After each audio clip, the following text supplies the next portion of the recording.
Le jeûne intermittent est devenu l'un des sujets les plus discutés dès qu'on parle de perte de poids, de santé métabolique ou même de longévité. Certains le présentent comme une méthode révolutionnaire, presque miraculeuse, alors que d'autres le considèrent comme trop exigeant ou même potentiellement risqué. Dans cette vidéo, on va vraiment aller au fond des choses pour comprendre ce qu'est le jeûne intermittent, comment il agit dans ton corps, ce que les recherches scientifiques montrent sur ses bénéfices et ses limites, quels risques il peut présenter, pour qui il est adapté et comment l'adopter de manière saine, réaliste et sécuritaire. Avant tout, il faut clarifier une idée clé.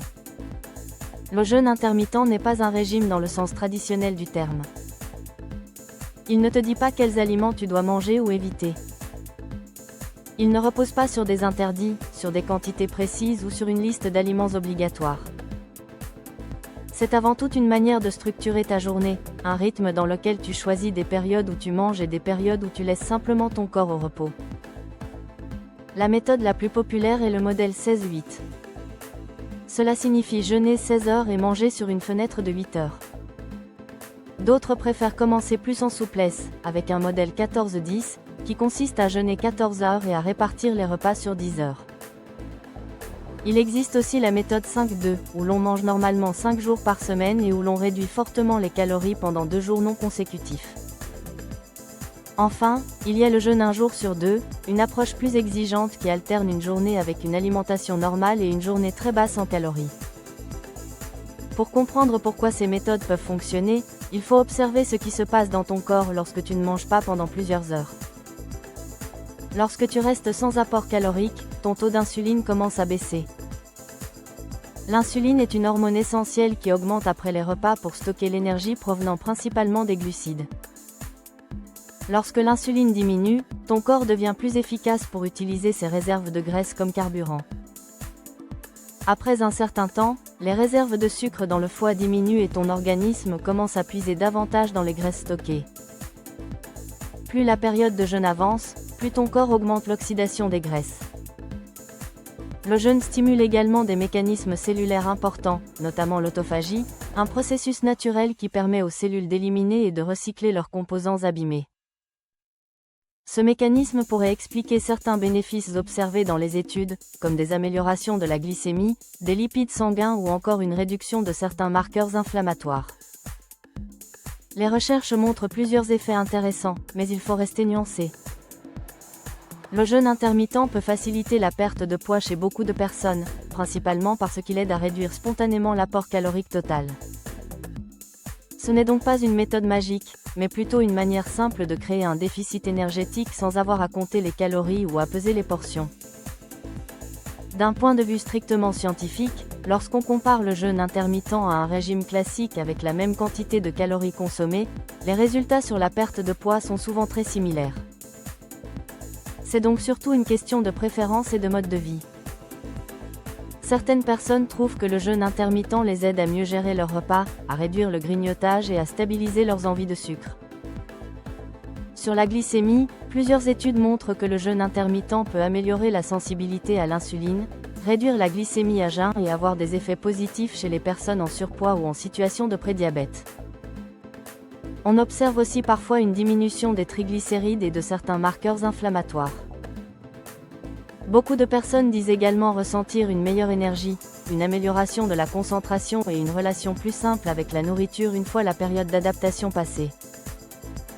Certaines apprécient aussi le fait que le jeûne réduit le stress lié au repas et simplifie leur organisation quotidienne.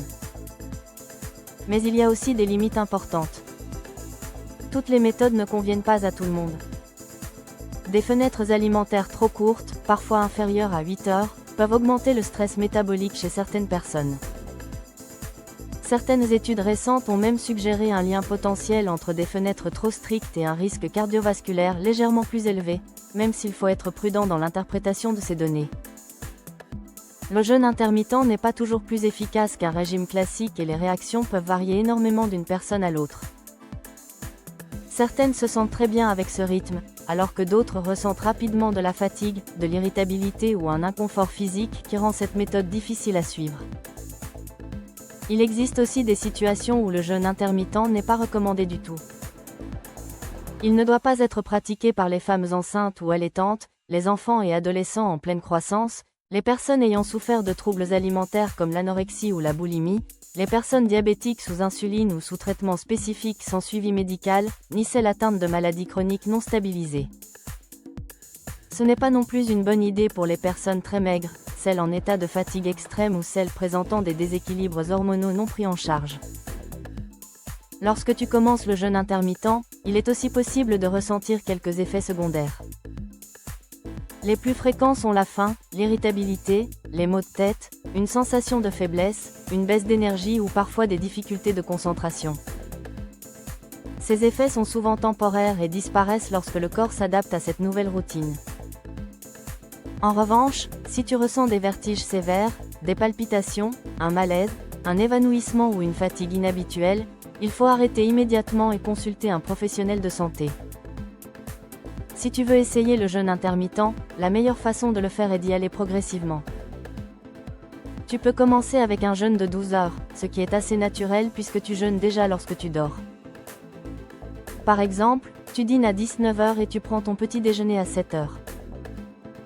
Une fois que tu es à l'aise, tu peux allonger la période à 14 heures, puis éventuellement à 16 heures si ton corps réagit bien.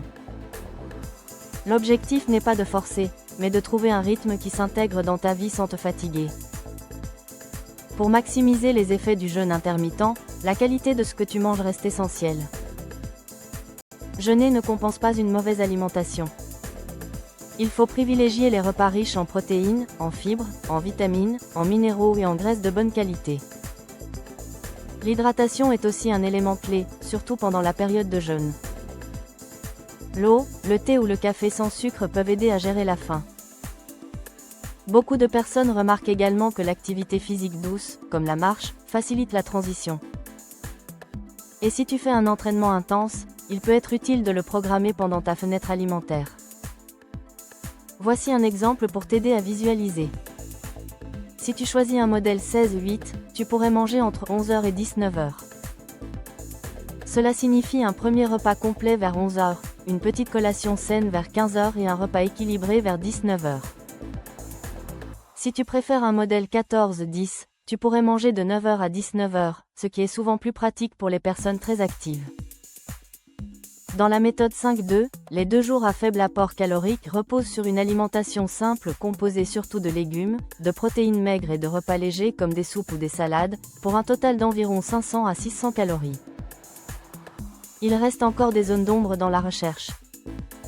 Par exemple, on ne sait pas encore avec certitude quels sont les effets à très long terme sur la longévité humaine. On ne sait pas non plus s'il existe une fenêtre alimentaire vraiment idéale pour protéger le cœur ou optimiser la santé métabolique, ni si les hommes et les femmes répondent de la même manière à ce type de méthode. Les recherches continuent et les réponses évolueront probablement dans les prochaines années. En conclusion, le jeûne intermittent peut être un outil puissant, flexible et efficace pour perdre du poids, améliorer la sensibilité à l'insuline, réduire certains marqueurs inflammatoires et simplifier ta relation avec la nourriture.